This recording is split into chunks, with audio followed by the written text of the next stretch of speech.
If you've watched Heaven Official's Blessing, then you know the beautiful and charming Shi Qingxuan and his quiet, hungry, and equally as beautiful best friend, Ming Yi.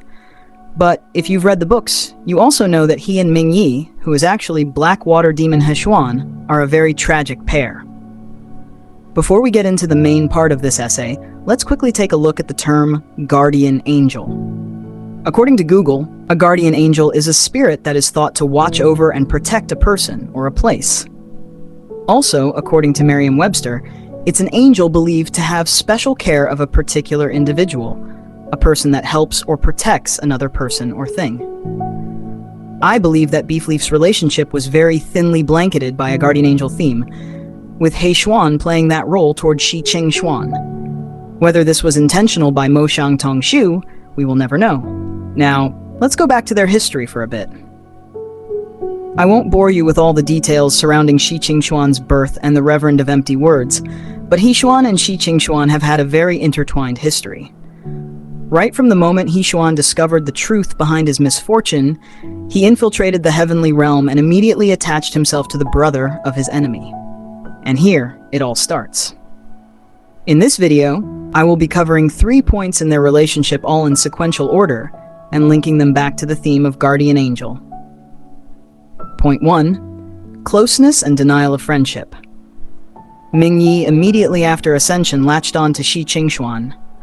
After discovering that the man was innocent, He Xuan's hopes were to become close to him and eventually use him to get to Shi Wudu, no matter how long it was going to take. He hung out questioningly often with Shi Qingxuan, went on missions with him, and even willingly used a female form when asked by the other. It is true that Ming Yi never failed to deny it whenever Shi Qingxuan referred to them as friends. And we don't know if Shi Qingxuan was hurt or not by his comments, but I don't believe he was bothered by it because, well, Ming Yi's actions contradicted his words. They were friends in every definition of the word. Back to the theme of guardian angel, Ming Yi protected Shi Qingxuan during the Banyue mission.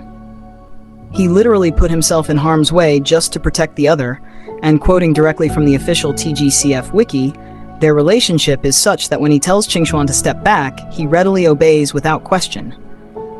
I imagine this is hugely reflective of the nature of their relationship when out on missions.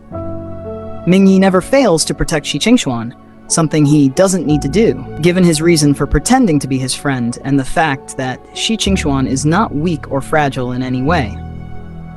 Point 2. Revenge and removal of the innocent. Eventually, He Xuan sees an opening to exact his revenge on Shi Wudu.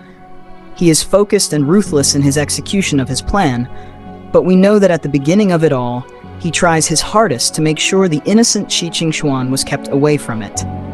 Knowing what was coming, He Xuan refused to let Pei Ming take the Wind Master to meet his brother in the East Sea, and tried to help Shi Qingxuan escape Shi Wudu's palace, where he was chained for treatments. He wanted him uninvolved and out of harm's way.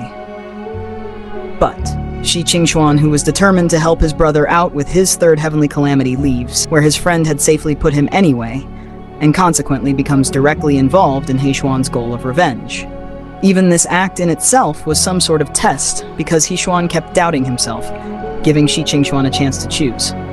But Shi Qingxuan failed it, a detail I will not be going into in this video. At the climax of He Xuan's confrontation with Shi Wudu, the Water Master tried to kill his brother by strangling him. He said, "Qingxuan, I can't leave you alone like this. If I die, there's no way you'll be able to survive in this world, so you might as well come with me." But He Xuan stopped that by ripping off Shi Wudu's arms. He Xuan did not have to go out of his way to do all this. He could have, in his rage and thirst for revenge, hated the Wind Master too, and tried to kill both brothers instead of just the primary offender. He is a supreme ghost after all, and had no need to show Qingxuan mercy even with his ignorance and innocence. I imagine it was so hurtful seeing what was supposed to be his being paraded around him for centuries. But he did more than he needed to keep the Wind Master out of it. He protected him, even though it was all for nothing in the end. Point 3. The aftermath. Whether it was what he wanted or not, He Xuan got his justice in Shi Qingxuan losing his divinity and ending up disabled and a beggar. The waves of the storm had settled and both were free to live their respective lives. But during the Puchi Shrine feast, about 50 bowls of food went missing. We all know it was He Xuan who had come to settle his bottomless pit of a stomach. But it's important to note that he could have gotten food from literally anywhere else. Instead, he chose to show up at Puchi Shrine. It could have been to pay his respects to Shi Lian and silently congratulate him on rebuilding. But it could also be to check up on Shi Qingxuan, who was present at the feast. To further confirm this point, it is said that Mother Mo Xiang Tong Xiu confirmed in an interview that after Shi Qingxuan became mortal, He Xuan never showed himself to him, but still watched over him till the end of his mortal life. After losing sleep trying to find a source, I came up with nothing, but I remember reading this interview translated from the original Chinese. Do with this information what you will. I have come to the end of my essay. It is very obvious that He Xuan was not just passively in Shi Qingxuan's life, but cared deeply for him, to the point of becoming his protector for all the time they knew each other, and apparently, long after. I hope this video was not confusing or biased and that I made my points very clearly. If anything I said was inconsistent with the book, please point it out, and I will be sure to correct myself in a pinned comment after a fact check. Thank you so much for staying till the end of this video. Quick plug before you go, if you don't mind supporting the channel, don't forget to check out my Patreon for early access to my videos, polls, and video requests, meme of the week suggestions, and access to my indulgent fan fiction.